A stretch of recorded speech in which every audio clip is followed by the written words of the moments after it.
श्रीमते रामानुजाय। आप सबके लिए मेरा प्रणाम और नमस्कार। मैं मदुरई से ज्योतिष आचार्य सुंदरराजन बात कर रहा हूँ। अभी इस वीडियो में एक एग्जाम्पल हारास्कोप को हम कैसे एनालाइज करते हैं, मतलब केपी एस्ट्रोलॉजी के अनुसार, सबलॉर्ड थियरी के अनुसार एक एग्जाम्पल हारास्कोप को लेके हम कैसे एनालाइज करते हैं, तो उसके बारे में हम इस वीडियो में देखेंगे। आपके सामने एक एग्जाम्पल हारास्कोप प्रस्तुत है। इस लड़के का माँ और पिताजी हमारे पास आया और हारास्कोप दिखाया, इस लड़के का हारास्कोप दिखाया। तो उस लड़के का हारास्कोप को मैं केपी सॉफ्टवेयर में डाला, तो उसका डिटेल्स हैं। देखिए, इस लड़के का एज देखिए, अभी 26 ईयर्स 7 मंथ्स है और डेट ऑफ बर्थ है 25/5/1999 है। और गिवन टाइम ऑफ बर्थ है 6:01 PM। और जन्म स्टार, बर्थ स्टार इस हस्ता नक्षत्र है और राशि विर्गो राशि है और लग्न स्कॉर्पियो का लग्न है इस लड़के का। ठीक है, अभी इस लड़के का राशि चार्ट हम देखते हैं। राशि चार्ट मतलब साउथ इंडियन स्टाइल में इस लड़के का राशि चार्ट देखते हैं। देखिए, लग्न वृश्चिक में है। लग्न देखिए, ये लग्न वृश्चिक लग्न में है और थर्ड हाउस में केतु है और फिफ्थ हाउस में जुपिटर है। ऐसा एक एक हाउस में कौन सा प्लैनेट्स है वो हम देख सकते हैं। तो फिर उसके बाद इस लड़के का हारास्कोप को हम सब लॉर्ड थियरी के अनुसार हम बदलते हैं। अभी देखिए, इसके पहले मैंने आपको राशि का चार्ट दिखाया, वही राशि का चार्ट में इधर देखिए लग्न, मैं एक एरो मार्क पॉइंट करके दिखा रहा हूँ। लग्न देखिए स्कॉर्पियो का लग्न है, लेकिन लग्न का डिग्री 3 डिग्री 19 मिनट में है। लग्न का डिग्री कितना है? 3 डिग्री 19 मिनट में है। और इस लग्न का स्टार लॉर्ड जुपिटर है और सब लॉर्ड राहु है। और सब लॉर्ड देखिए, इस लग्न का स्टार लॉर्ड जुपिटर है और सब लॉर्ड राहु है। तो वैसा ही हम हर भावों का, मतलब सेकंड हाउस का स्टार लॉर्ड क्या है और थर्ड हाउस का स्टार लॉर्ड क्या है, ऐसा एक एक भावों का स्टार लॉर्ड और सब लॉर्ड निकालते हैं। ये देखिए, ये सब सब लॉर्ड हैं एक्चुअली। तो वैसा देखेंगे, बाद देखने से हमको हर एक भावों का सब लॉर्ड मिलेगा। मैं हाईलाइट करके दिखा रहा हूँ, थोड़ा देखिए। हर एक भावों का सब लॉर्ड आपको मिलेगा। जैसा फर्स्ट हाउस का सब लॉर्ड इधर देखिए राहु है और सेकंड हाउस का सब लॉर्ड देखिए वीनस है।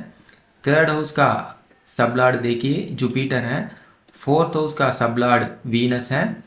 फिफ्थ हाउस का सब लॉर्ड सैटर्न है। ऐसा देखेंगे तो हर एक भावों का सब लॉर्ड हमको मिल जाएगा। उसके बाद राहु, मान लीजिए फर्स्ट हाउस का सब लॉर्ड राहु है। राहु कौन सा स्टार में बैठा है वो पहले हमको देखना है। भीतर देखिए, राहु कौन सा स्टार में है और राहु कौन सा सब लॉर्ड में है। राहु देखिए मेरकुरी का स्टार में है। राहु मेरकुरी का स्टार में है। राहु देखिए इधर है एक्चुअली। राहु मेरकुरी का स्टार में है और मून का सब स्टार में है। तो राहु कौन सा भावों को सब लॉर्ड आता है? Rahu first house, sixth house, ninth house का सब लॉर्ड है और मेरकुरी 10th हाउस का सब लॉर्ड है और मून 12th हाउस का सब लॉर्ड है।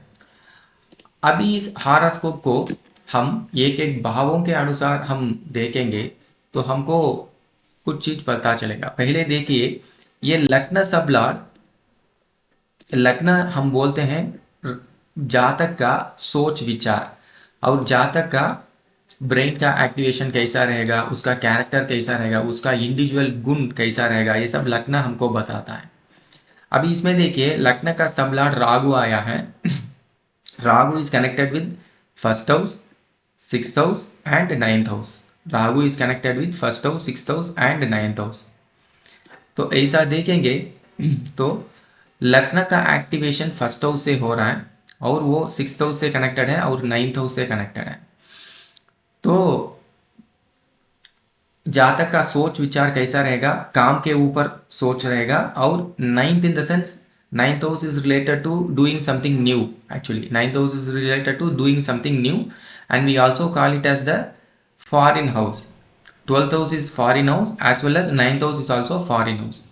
ठीक है, अभी राहु देखिए, मैं और एक स्क्रीन खोल के आपको दिखाता हूँ। अभी स्क्रीन में आपको थोड़ा अच्छा पता चलेगा। स्क्रीन में देखिए, Rahu first house, sixth house और नाइन्थ हाउस का सबलॉर्ड बन के आया है। और राहु का कौन सा भावों को एक्टिवेशन कर रहा है वो पहले हमको देखना है। राहु देखिए सिक्स्थ हाउस, टेंथ हाउस और ट्वेल्थ हाउस को एक्टिवेट कर रहा है। मतलब इस लड़के का मेमोरी बहुत अच्छा है।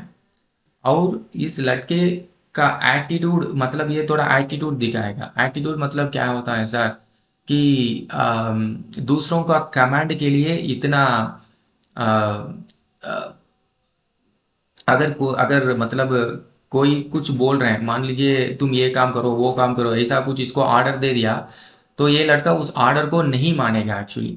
तो उसके लिए मैंने बोला ये थोड़ा एटीट्यूड दिखाएगा। इसका लगना वैसा ही है, ठीक है। अभी हमको पहले ये जानना चाहिए कि अभी कौन सा दिशा चल रहा है। अभी देखिए राहु का दिशा चल रहे हैं एक्चुअली। अभी इसमें देखेंगे तो राहु का दिशा चल रहा है। अभी इधर देखिए राहु का दिशा चल रहा है, राहु का दिशा चल रहा है और मून का बुद्धि चल रहा है। राहु का दिशा और मून का बुद्धि चल रहा है, ठीक है। अभी हमको इस दशा, राहु का दिशा कौन सा भावों को एक्टिवेट कर रहा है वो पहले हमको देखना है। अभी राहु का दिशा देखिए 1, 6 और 9 हाउस के साथ एक्टिवेट हो रहा है और 6 हाउस, 10 हाउस और 12 हाउस को एक्टिवेट कर रहा है। तो मतलब इस राहु का दिशा में इस लड़के को काम करने का मौका जरूर मिलेगा। काम करने का मौका जरूर मिलेगा और बिजनेस जाने का मौका जरूर मिलेगा। एंड मेन थिंग फॉरेन जाने का मौका जरूर मिलेगा, क्योंकि Rahu, basically we call Rahu as the foreign planet, and Rahu it's himself is activating the 12th house. So 12th house means foreign, actually, foreign land. 12th house means foreign land. So since Rahu is activating the 12th house, in this Rahu Dasha, definitely he will get the foreign opportunity. That is the first thing what Dasha is saying to us. Second thing, now we need to understand what Buddhi is saying, what Buddhi is indicating. If you see here, moon का, चंद्रमा का बुद्धि चल रहा है। चंद्रमा का बुद्धि कब से शुरू हुआ? 12 दिसंबर 2025 से शुरू हुआ चंद्रमा का बुद्धि। उसके पहले सूर्य का बुद्धि था, ठीक है। अभी पहले इस चार्ट में चंद्रमा कौन सा भावों को एक्टिवेट कर रहे हैं वो पहले हमको देखना है। अभी इसमें देखिए moon is standing on Rahu star and moon sub star. Why? Because right now Rahu का दिशा चल रहे हैं, because of that moon is standing on Rahu का star and moon का बुद्धि चल रहे हैं, and because of that moon is traveling on moon का sub star actually. So now moon is 12th house का सब लॉर्ड है and moon itself is activating 6th house, 9th house and 12th house. Basically we call the third house, ninth house or 12th house as the foreign opportunity or foreign भावा। पहले हमको ये चीज, एक चीज थोड़ा क्लियर हो गया कि इस राहु का दिशा में ये लड़का फॉरेन जरूर जाएगा। और दूसरा चीज, अभी कौन सा बुद्धि चल रहा है? अभी मून का बुद्धि चल रहा है। मून का बुद्धि भी फॉरेन, मतलब 9th हाउस और 12th हाउस को एक्टिवेट कर रहा है। तो ये एक चीज हमको पक्का मतलब मिल गया कि इस दशा में, राहु का दशा में, मून का बुद्धि में ये लड़का जरूर फॉरेन जाएगा और उसका फॉरेन जाने का सोच विचार उनको 100% आएगा एक्चुअली। तो फिर मैंने इस लड़के का माता और पिता हमारे पास आया ना हारास्कोप दिखाने के लिए, तो मैंने पूछा जी आपका लड़के का हारास्कोप में अभी राहु का दिशा चल रहा है और मून का बुद्धि आप देखेंगे तो मून का बुद्धि अभी शुरू हुआ, मतलब 12 दिसंबर अभी शुरू हुआ actually.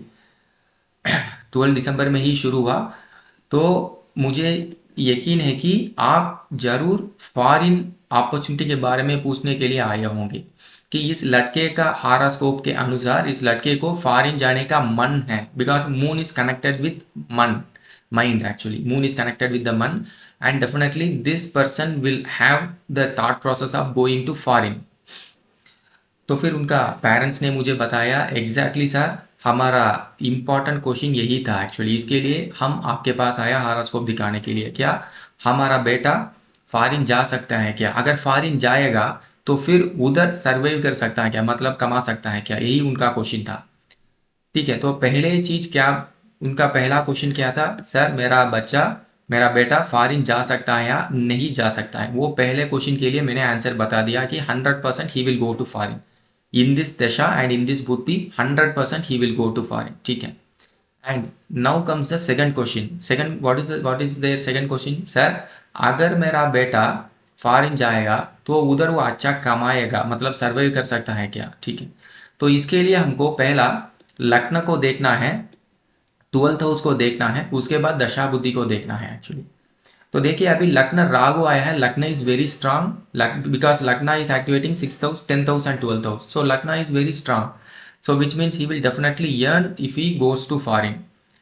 And second thing we have to see the 12th house. 12th house अभी चंद्रमा का बुद्धि है, in this चंद्रमा का बुद्धि he will, if he goes to foreign he will earn very good because चंद्रमा is activating 6th house, 9th house or 12th house, which is very good for earning actually. And third thing what I said is we need to see the Tasha and Buddhi. Since Tasa is Rahu and Buddhi is also Moon, so we don't need to see it again actually. Because we have already seen how Rahu and Moon is behaving. ठीक है. And second thing, after चंद्रमा का बुद्धि कौन सा बुद्धि आ रहा है वो हमको देखना है, क्योंकि it's not like he is going now and when the next बुद्धि come he will return back, he can not survive, ऐसा नहीं होना चाहिए। तो इसके लिए हमको अभी इसमें देखे, अभी चंद्रमा का बुद्धि 2025 दिसंबर से शुरू हुआ, वो कब खत्म होगा, 2027 जून तक खत्म होगा। उसके बाद मंगल का बुद्धि आ रहा है, मंगल का बुद्धि देखिए 2027 जून से लेके 2028 जुलाई तक मंगल का बुद्धि है। तो इस आरास्कोप में हमको मंगल का एक्टिवेशन कैसा है वो हमको देखना है।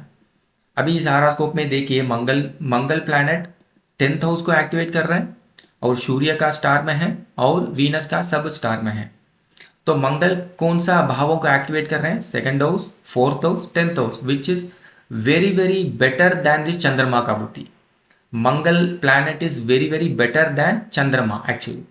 So initially if he goes to foreign during this Chandrama ka buddhi, he will initially struggle or he will earn a little bit lower. But when Mangal ka buddhi आएगा starting from 2027, when Mangal ka buddhi आएगा, that time he will earn very good actually. Means he will get promotion or he will get hike in the salary and all those things. And also he can very well continue in foreign and he can very well survive in foreign, because if you see moon is directly connected with the 12th house, moon is directly connected with the 12th house, which is very good for the foreign opportunity. तो ऐसा analyse करके मैंने बताया parents को, after that they are very happy and basically they are very clear, because इधर हम कुछ घुमाते नहीं है कि जाएगा नहीं जाएगा, गुरु का दर्शन है और पाप ग्रहों का दर्शन है, ऐसा है वैसा है, ऐसा घुमाने का जरूरत नहीं है इधर। इधर everything is very straight forward visible, which whatever I am showing is straight forward visible to you. Everything depends on the planet and bhava, I mean the what bhava the planet is activating. If we see the horoscope analysis in this method, we will get a very clear idea on what we are going to do, how our future will be, and there will not be any more confusion over here कि गुरु का मतलब दर्शन है या गोचार गुरु का दर्शन है, गोचार शनि का दर्शन है, तो इसके लिए थोड़ा प्रॉब्लम हुआ, ऐसा घुमाने का जरूरत नहीं है इधर। Everything is straight forward and visible. And upcoming after, अभी देखिए राहु के बाद गुरु का महादशा आ रहा है। गुरु कैसा है इसका हॉरोस्कोप में गुरु कैसा है वो हम देखते हैं। राहु का दिशा खत्म होने के बाद गुरु का महादिशा आएगा। गुरु का देखिए, Guru is activating 3rd house which is again standing on the Mangal का स्टार। उसके बाद शनि का सब स्टार है, 3rd house, 5th house, 7th house और 11th हाउस को एक्टिवेट कर रहा है। तो गुरु का गुरु कब स्टार्ट हो रहा है, गुरु का दिशा 2028 गुरु का दिशा शुरू हो रहा है। गुरु का दिशा स्टार्टिंग फ्रॉम 2028 जुलाई। व्हेन गुरु का दिशा comes as per his horoscope, he will be very much ready for the marriage, because guru, when guru ka disha comes, his age is 29 years. When guru ka disha is coming, his age is 29 years, and during that time he is very much eligible for the marriage. Why sir? Because if you see here, guru is very well activating. If you see here, guru is very well activating 7th house. 7th house is responsible for the marriage. You see here, starting from the third house, Guru is activating from the third house, but it is connected with the fifth house and seventh house and 11th house. So which means during the Guru Tisha and during the Guru Buddhi, he will get married actually, not in the Rahu Ka Buddhi. So this is the additional information what I said to them, and they are very much happy.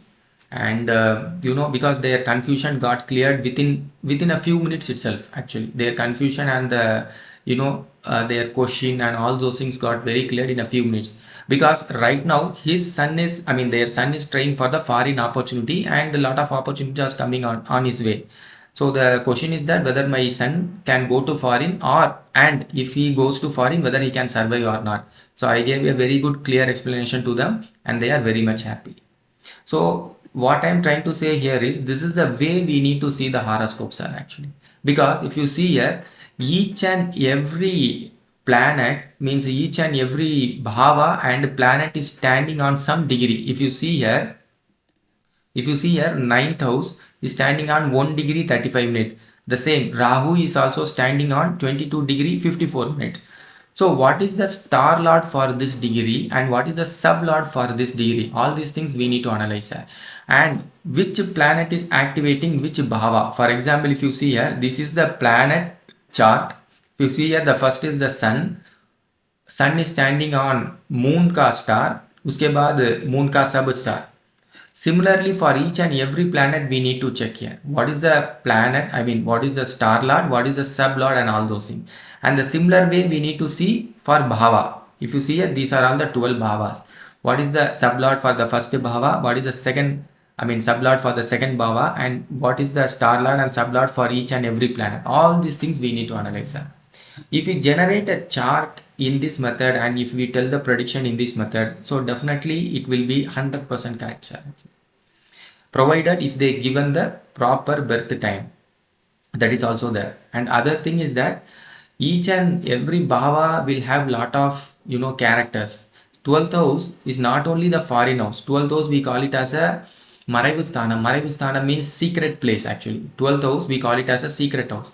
Even though they came for the foreign opportunity, we also need to understand that since 12th house is the secret place, this person is having some secret in his mind actually, which he will not tell. Okay, this person is also having some secret in his mind which he will not tell actually. So we need to see in other perspective also. But anyway, we need to answer for the question initially what they have, what is the expectation from the customer side, that we need to answer. After that we can go for our further analysis. Okay, sir. If you like this video, kindly subscribe my channel. Please press the like button and share this video to your friends so that other people will also understand the way how we are analyzing the horoscope. And in case of you need to see your horoscope and discuss with me, you can very well contact my WhatsApp number which is there in the description. And please watch our other videos in our channel also. धन्यवाद जी.